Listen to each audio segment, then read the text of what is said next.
Halo.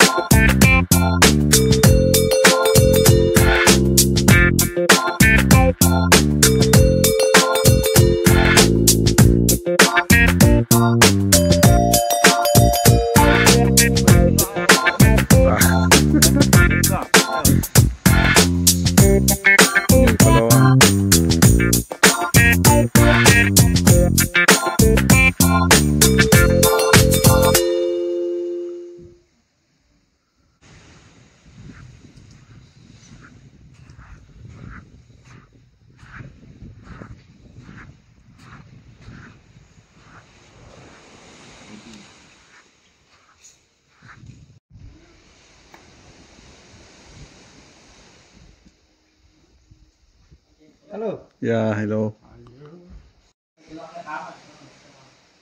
Dari sini ada pemonsor macam babi hutan, beo, lekor kalau itu kan kalau kita punya dia lukisan baca ni yang original laut satu bukan nelayan tapi main tak sendirilah kita rawat boleh cedera lah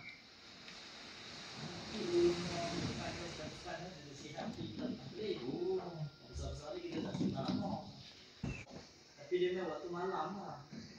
Dia ada waktu ada musimnya macam mana?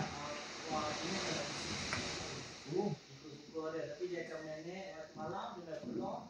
Itu kita main dulu kita malam. 9 tahun 10 tahun macam tu lah. Ada lagi tak? Dia ibu dia yang main kat sini. Abang kau rasa ada satu replika kat bawah. Bawah kan. Aku sing originalnya ibu dia main telur lah. Saya macam ni budak-budak ni tak ada telur. Ni berapa umur dia berapa ni? Anggaran dalam 9 atau 10 tahun. 9-10 tahun. Dia boleh start telur 25 tahun ke atas. Oh. Baru dia cedera. Tu veteriner lah yang akan main tengok dia okey ke tak okey ke.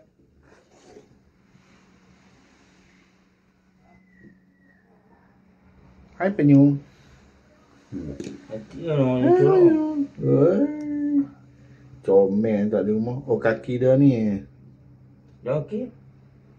Oh, macam tu lagi. Okey. Dia main dekat lagi dah.